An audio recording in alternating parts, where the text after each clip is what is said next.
Okay, so let's get right into this. One of the big questions that people are starting to ask me about is when will the US debt crisis actually affect Social Security benefits going forward? And the idea is that if we owe this much money, which is about $1 trillion every single year in debt, then not in the total debt, just in like what we're actually making in payments and things like that. Then what does this really come down to? Because total debt is more around 35 trillion going up.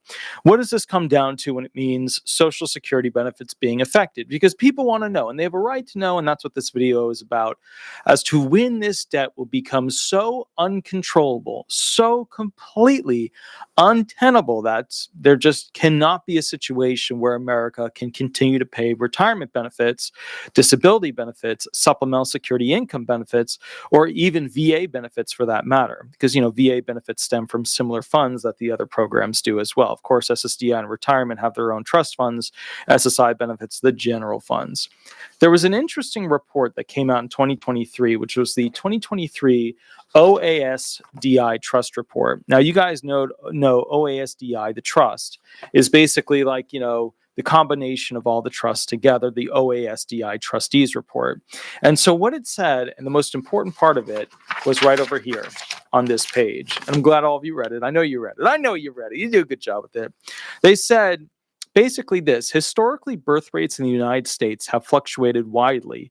The total fertility rate decreased from 3.31 children per woman at the end of World War I, 1918, to 2.15 during the Great Depression in 1936. So at the end of the Great Depression in 1936, right, families were having basically around 2 kids instead of 3, 4, 5, 6 kids. We were moving out of the farm style of living where you'd have a bunch of kids and those kids would all help out on the farm. Then they would be able to eat the food from the farm. We were moving away from having lots and lots of kids. Now, after 1936, the total fertility rate rose to 3.68 in 1957 and then fell to 1.74 by 1976.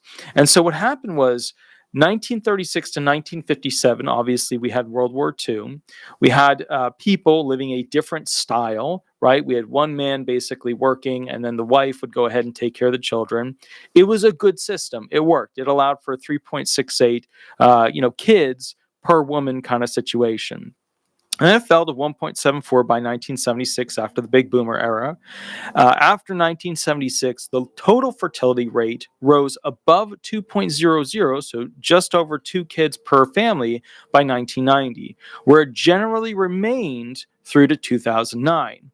But it dropped below 1.9 for 2011 and has been at relatively low levels since then. It reached an all-time low of 1.64 for 2020, but went up slightly to 1.66 for 2021, and now it's continuing to decline heavily. Of course, 2021 was COVID, everybody was home, people weren't going to work, but they were still getting a check, so it was conducive towards that 40s, 50s, 60s style of living where you see basically increases in people having children. Now, the reason I bring this up is that if you don't have enough people, women particularly, although, I know current left-leaning arguments will say men can have children too, that basically these individuals, both the women that we normally think of and the men who are now added to the capability of having children, these individuals aren't having nearly enough children. Now, culturally, we know things have changed, right? Women are working now a lot. Men are having to work all the time too. The money isn't worth much. Everything's devalued. People can't buy homes. Basically, you've got a totally destabilized system. People can't afford to have kids because instead of having kids, they're paying student loans. And so the system fails. What happens now? Well, we continue to see a decrease in the fertility rate, which ultimately means that we don't have enough workers to pay for retirement, to pay for disability, to pay for Medicare. Essentially, the big one that I'm most worried about is retirement. That's the one that's going to get hit the most. Now, what does this mean? Well, there is a point in time, there is an actual point in time where we know, that basically the national debt will be a problem that no matter how much you tax people, no matter how, let's say we taxed 100% of millennials, every cent they got, we know there is a point where the whole thing fails. we have that actually figured out at this point. So there was a group, the budget model from Wharton, UPenn, right? You guys know that school. Some are here the key points that they've realized with this situation. And this was done basically a year or 2 years ago. The US public debt outstanding back then, it's now 35 trillion, of 33.2 trillion, often cited by the media, is largely misleading, as it includes 6.8 trillion that the federal government owes itself due to the trust fund and other accounting. Now, to be fair, the government still owes itself that money. You know, it's a little bit of games there, so it really is a higher amount, but I can see where it can be argued against that.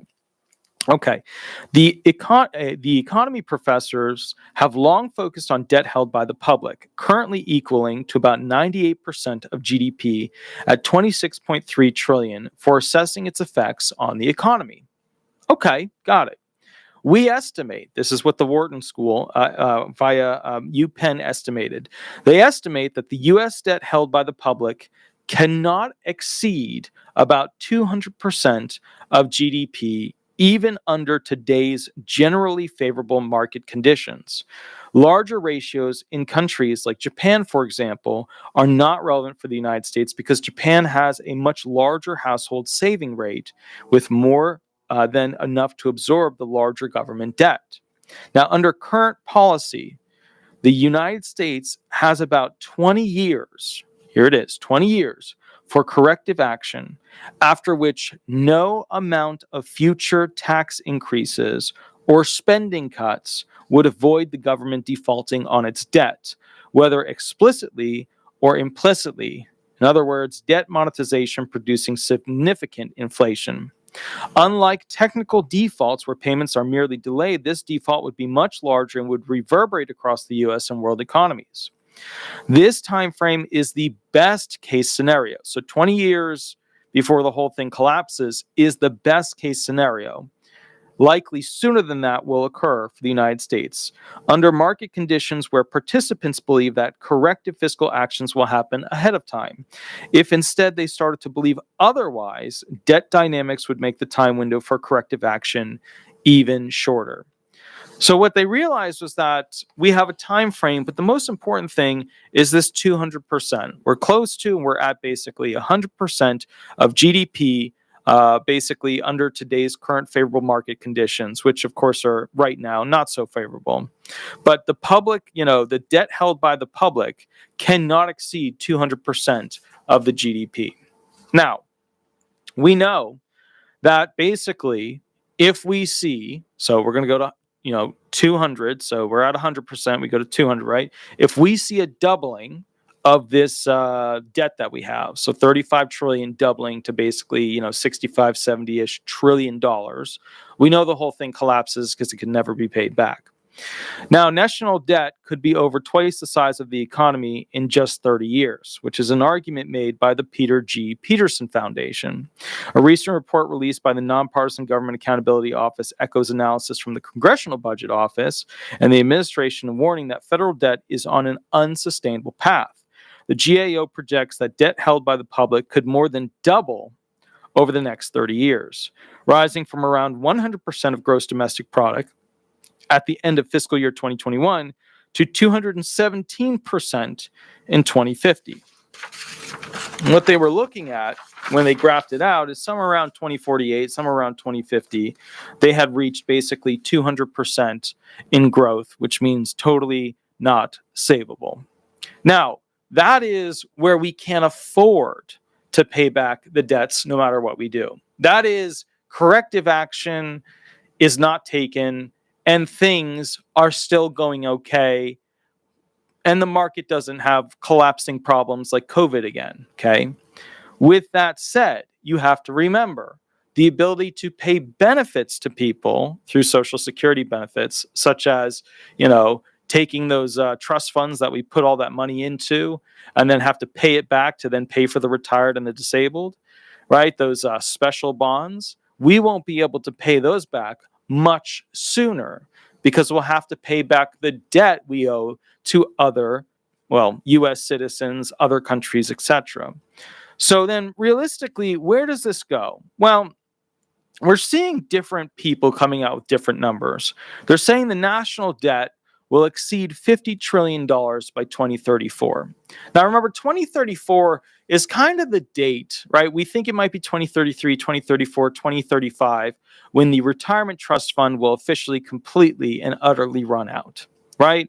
Probably it'll happen a little sooner than that, but if everything goes okay, 2033, 2034, 2035, that's when it will actually run out. Now, if the national debt exceeds 50 trillion at that point, then there's no hope of going back to people getting 100% of their benefits when it comes to the retired program. So, basically, 8 or 9 years from now, we're going to see, 50 trillion in government debt. Here's the quote. Jacob Bogage, as lawmakers grapple with increasing defense demands and spending on social safety net programs, of course, the two biggies, your DOD and your SSA, the Congressional Budget Office projected Tuesday, and this was June 18th, 2024, that the federal debt will equal 122% of the United States annual economic output by 2034, far surpassing the high set in the aftermath of World War II. So what that means is that we will, when we reach that point of not being able to have any trust funds left, realistically not be able to afford the debt that we've racked up at that point anyways. So I went over and checked out what I like to look at from time to time, which is that U.S. debt clock. The U.S. debt clock basically says that, right now we're at 35 trillion, 800 billion, right? But in the next couple of years, the U.S. debt clock by 2028, which is basically, 3-ish years away, or you could say the completion of 2028, which would be 4 years away, we will be at 50 trillion, 800 billion. So the point is, different groups are coming out when we're going to hit that 50 billion mark or 50 trillion mark in debt. The question that we then have to ask, which is, I think, a really important question: how much debt can the U.S. sustain to take on and continue to pay out Social Security benefits? Well, the easy one from that picking is basically the Supplemental Security Income Program. As you know, we've added a lot of people onto Social Security income in the form of immigrants, and then every year we get more disabled, although the disabled as a general amount has been declining. And then, of course, we have people over 65 that are old and poor, impoverished, who also go on to SSI. So what's happening is that program right off the bat, the ability to pay for these individuals from general taxes, is going to be the first one to be hit likely with this scenario, because the general tax dollars just won't be there.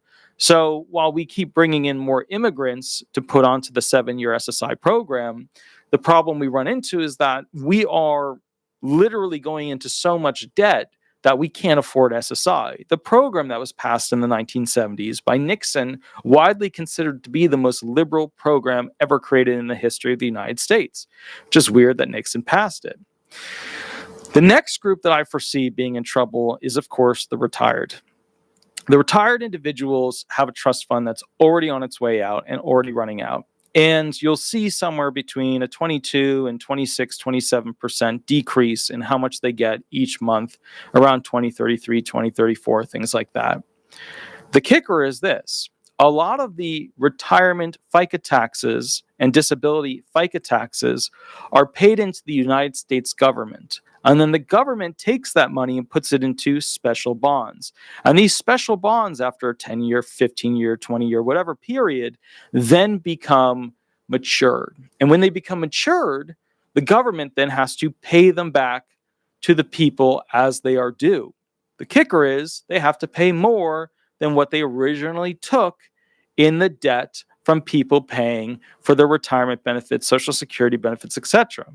So what happens is, as a result of that, these individuals have realistically, at this point, gone forth, the government officials, and realized that they're not always going to be able to pay back that large borrowed money in the form of special bonds when it becomes mature, because then they have to pay back what they took along with interest on top of it.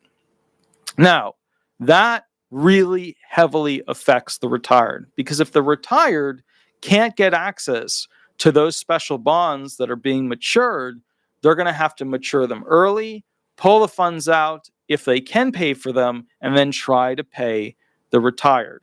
So what that means is that basically the trust fund is running out because we don't have extra money to put in the trust fund, and the general money that basically is paid into the government in the way of FICA taxes are essentially not going to be able to be paid back from how the government took the money and converted it into special bonds. So those special bonds are we're not going to be able to pay them back.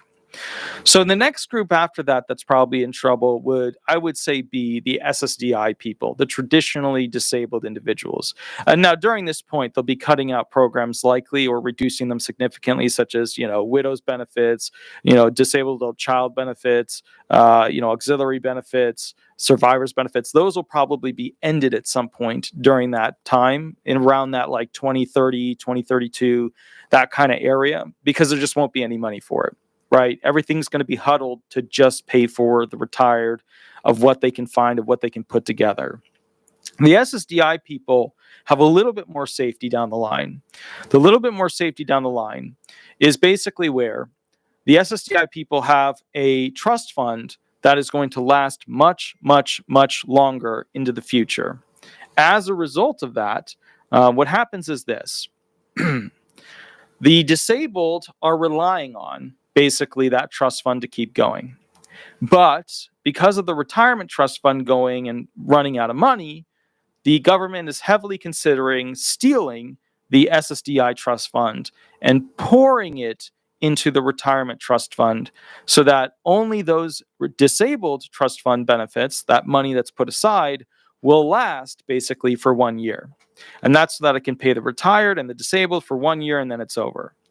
When that happens, the only real remaining Social Security benefits or big benefits to go into for the federal right side will essentially be, your welfare type benefits, your VA type benefits, and of course your Medicare type benefits. Now, Medicare, they keep raising the price of it.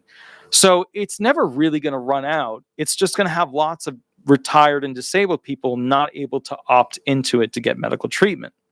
So I see Medicare being one of those things where it just keeps going and lasting for a long time. I see that as the long-term one that keeps existing.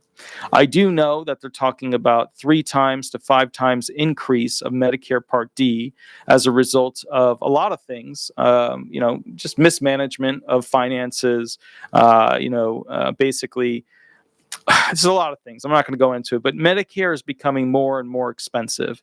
So the kicker is you're going to be seeing a layout where people who traditionally would get all these different parts, A, B, C, D, F, G, A, all the way down, right? You're going to see people slowly getting rid of this part and this part and this part and this part until they're stuck with the traditional A and B parts. And then many of them, of course, with A and B, will be using A and B to seek state-based funding to pay for their portion of the B section. And then, of course, you'll be having a lot of people who were originally on Medicare transitioning to Medicaid, because that'll be the only thing they can afford, which is, of course, provided as the poverty version, the poverty option to Medicare. So really terrible situation. You'll see them reducing what options they have with Medicare, and then you'll see them transitioning over to Medicaid. And of course, we're looking at a 3 times to 5 times wait time for Medicaid as a result to a lot of the new immigrants that are coming into this country now going on to Medicaid at the state level. So it's a tricky situation. Now, where does this leave us when it comes to the future of when benefits will be crushed? Well, we know 200%, right? 200%. We're at 100%. We know that 200% this thing collapses. And we know that probably around 70 trillion-ish in debt is when this thing kind of all crushes down and, things can't be afforded and things can't be paid. The kicker is this. We then have to figure out where in this system, right, we can go ahead and cut costs. Because if we can't cut costs, the entire thing collapses and all that money that's paid in for the next generation isn't going to be paid. Now, the number one thing I always hear people chat about on the chat section that seems kind of odd that they wouldn't know about it, but a lot of people don't know about it, is that basically, people think that the money they paid in went into a small, little, tiny account. And that small, tiny, little account, has their name on it, and that's the money they paid. And, basically their money will be there for them. But most of that's not how it works, right? Future generations pay for the older generations. So the millennials, right? The Gen Y, the Gen Z, they're paying for the boomers right now. The boomers are out 10,000 a month, retiring, about 4 million boomers a year. So the bottom line here is that those future generations will likely not see a form of retirement, even if we increase taxes, because at the ridiculous and radical rate at which we are spending money, based off of different groups, whether it's the US debt clock, saying 2033, 2034, we're going to hit, this amount. I think it was this is 2028. They're saying 50 trillion will have reached. This group is saying, 2030s. Another group is saying 2050s will hit basically 50 trillion. But at some point, when we hit that 65 to 70 trillion mark in debt, our population will not have grown fast enough to offset the amount of taxes that have to be paid. And what that means is that when you don't have enough people, right, going and working and paying taxes, then the US doesn't have enough actual ability to, borrow and then pay for all this debt that they keep taking on with the income that they take from our taxes. Because that's how the government mostly makes money. It's from people paying taxes. So as a result of that, what's happening is we don't have enough children being born.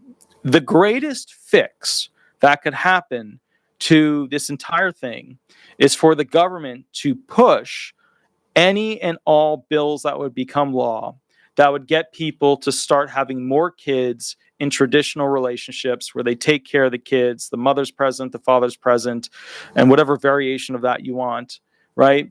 That actually go and get educated, have a good, strong upbringing, and are able to achieve greater things. That's the only way this thing can actually be fixed in a long-term sense. Because if we started today, 18 years from now, when those kids start working, right, then at that point, we would start to have enough kids being born into the world to actually have a larger population, to tax a larger group of people, to take those monies to pay for the debt that already exists. Putting it simply, the boomer generation has voted in so many politicians that raised our debt to the point where it just doesn't work anymore. So my point to you is this. And that's a good question. Ann Scott is a really good question. So, Walter, what do you believe people should do to plan their retirement? Well, my big thing is this. I don't trust the government. I don't trust the government because I work with them. That's the number one thing. I've seen things that, have wiggled my mind in very dangerous ways of how the system actually works. I don't like to put anything, money, resources into things that the government can control.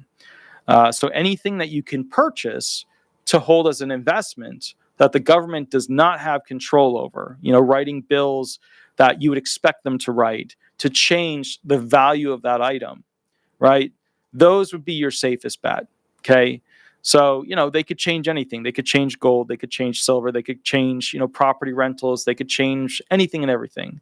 But I don't think, to be fair with you, IRAs, 401ks, that kinds of stuff, I'm steering clear and very far away from that stuff because too much government interaction, too easy for them to go ahead and change the rules on those. Now, what do I think is going to happen? I think that the government is going to continue as a culture to move away from traditional families and traditional marriages. I think as a result, Christianity is continuing to be on a decline in use by modern young people, people in their teens, 20s, 30s, etc. And a lot of that traditional religious Christian marriage stuff is not being used going forward. What we see now is a much faster growing OnlyFans, right, or OF type of generation than what you would see for essentially Christians. And so the reason this is happening is that people are looking for money, they have a commodity, and they're using it to sell that commodity because they can't make enough money in traditional jobs. And so as a result of this, right, and so Puerto Rican Mike right there makes a good point. Then they should tax the rich, right? But if they tax the rich, the problem is they have to actually get politicians in there who weren't seated, put it in their chair, put them in the chair of their political office by rich people. And only people can run to become a politician if they're rich themselves, or ... if, for example, rich people pay to put them in. So the reality here is that rich people are never really going to pay their full share. And the Democrats will, of course, continue to promote the idea that, decade and 2 decades down the line, that the rich should pay their fair share. Are the Democrats absolutely correct? Yes, they are. They're absolutely correct. The rich pay far too little in taxes. They have a lot of unrealized gains that will never have to pay taxes. Absolutely. But all those Democrats, they put on dinners and events for billionaire donors.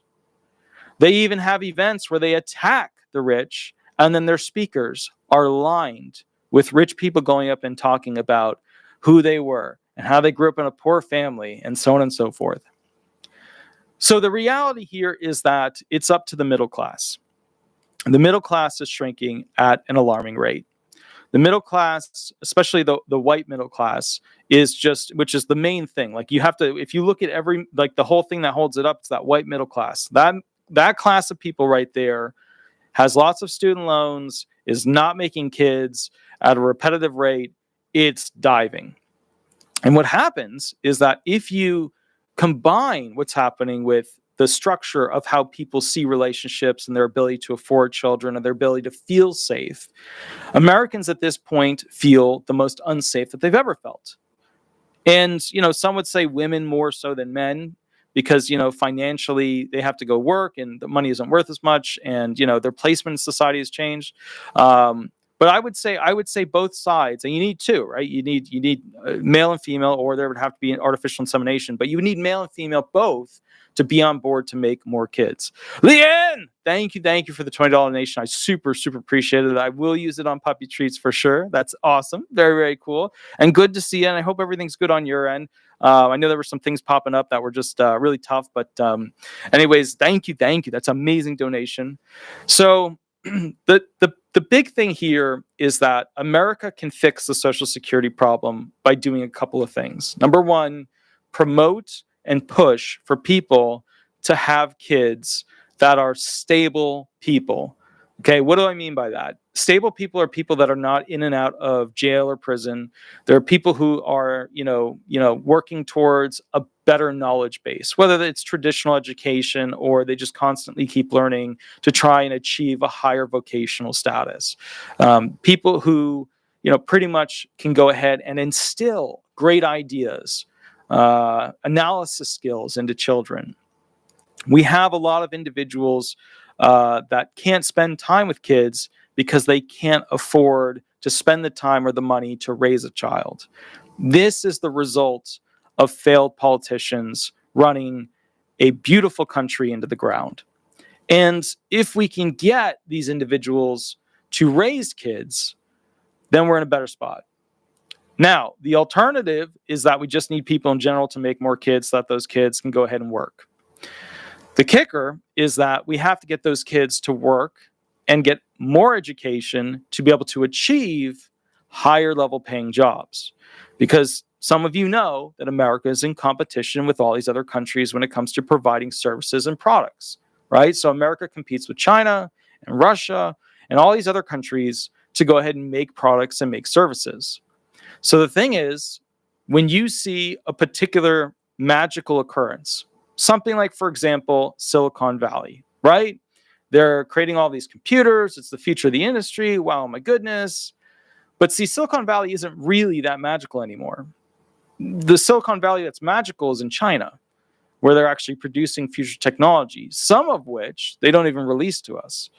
So the reality here is that we don't have great industries in this country anymore. We don't have really amazing little geographic spots that are innovating heavily as a comparison to some of these other countries. But we do have some new industries popping up. Artificial intelligence being one, space travel, space design, space accommodations, people going to space, doing stuff, etc. And the amazing thing about that is that we have the capacity to educate people in ways that we've never had before. We can educate people where they don't have to rent their own apartment and go to college. We can educate people in a situation where, we can have classes completely online. We have new techniques of getting knowledge into the brain. It's absolutely amazing. But we have to have more kids be born immediately, and we have to have more of those kids getting educated, and fewer of those kids have to be disabled. That's the reality of it, because we need as many of those children to then become educated, get taxed, and then have those taxes go towards paying off the boomer debt. That's the only way. So that's the main way to fix this in the long-term sense. The other way to fix this is to basically go ahead and tax the rich more. It's not going to be a big fix, because it's still, even if you tax the rich properly, it's not going to be enough to fix this thing forever. So unrealized gains and taxing the rich. If you were to have, over $100 million worth of assets, could they potentially tax unrealized gains in some way? Absolutely. If you were to have, so many, this or that item or whatever, or so much stock worth this, or so many bonds worth that, could they potentially tax unrealized gains? Absolutely. Absolutely.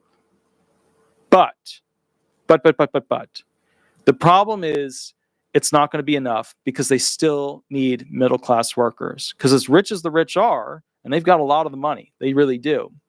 The problem is that getting that money extracted from them requires teams of attorneys and teams of accountants to constantly battle with them.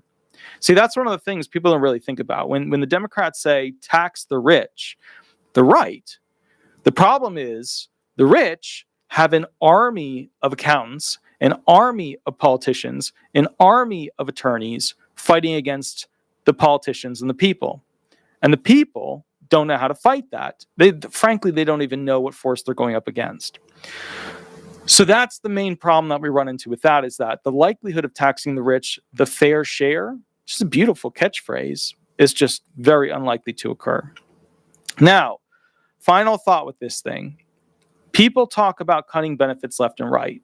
And the whole point of everything is to somehow avoid cutting benefits.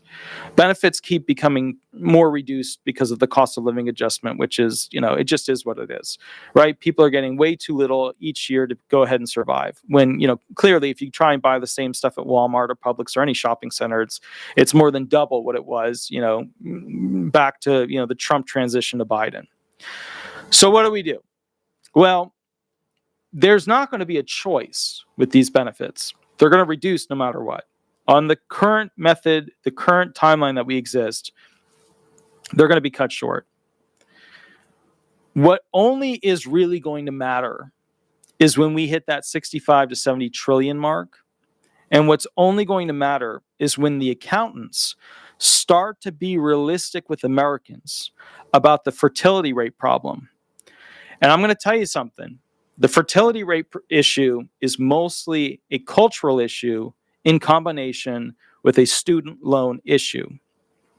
So if a lot of these Americans, these younger people, didn't have student loans, they'd have more money, they'd feel more secure, they'd be able to start a family, pay for a kid. That's the reality. If a lot of these young people had jobs that paid them better wages, same gig. But the problem again goes to student loans. Because if those student loans take a percentage of whatever they make, and then they suck the money away, no matter what they make. Why do we not have free colleges at this point? Can anybody really walk me through that? Why do we not have free higher education at this point? Well, the knowledge is all out there. In fact, look at all these super paid, schools, these mega paid universities that are getting paid like cash cows every single year. A lot of their stuff is online. They couldn't design a competing model that would be significantly cheaper and still deliver a degree. Well, what am I missing here?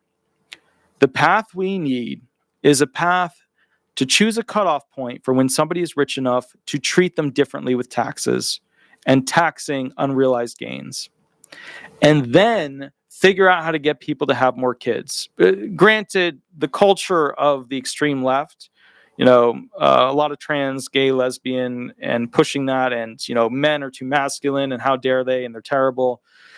that is killing whatever potential we have towards making more kids following a traditional path. That's killing it. It's not helping. It's not the future. Like the future is not, paying for benefits basically from individuals that can't get along. And if we keep having, this push of men and women, having to argue about how toxic masculinity is versus what the female boss has to do, and it's just not helping. So the ultimate thing here is we have to go and find something that's going to work with people actually having children. And then the other thing too is the passport bros, which I thought was a big joke. I started to look at the numbers of that. Guys, go look up the numbers of the passport bros, of these guys marrying women from other countries. It's extremely surprising. It surprised the hell out of me. I just thought it was like a TikTok, X platform, kind of like, they made a joke about it. It's not. There's a whole industry. There's a whole industry there.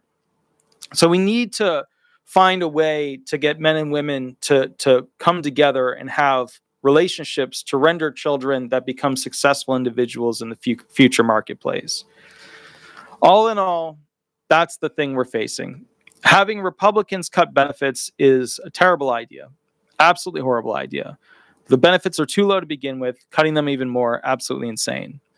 But what they are right about is having to do a budgeting and figure out specifically how they could budget these benefits that we pay to the Department of Defense, all these different departments.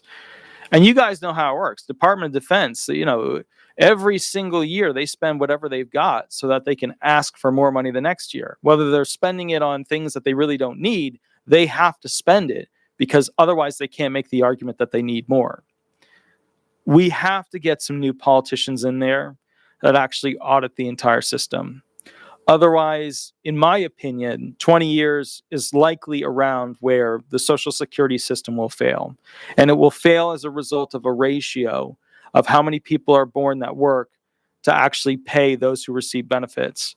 That in combination with the dynamite of the US debt reaching 65 to 70 trillion, that's going to kill Social Security benefits. All right. I will catch you guys a little bit later. You have a wonderful, wonderful, wonderful day. I have an additional video that we're going to be doing directly after this one, which is kind of a cool summary. It's basically about changes to Social Security in 2025. So much closer look, not so far out look.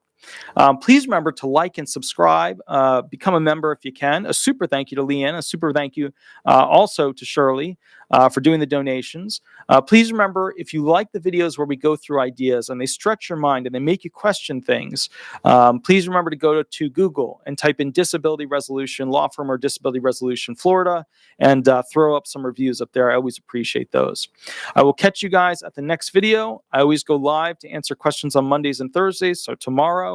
And then basically from there, if you need a private session to go over a legal question you have about disability benefits, the little mini contract is below. I'll catch up with you soon, and I'll be back in about 5 minutes. Thanks so much. All right. Bye-bye, everybody. Bye-bye.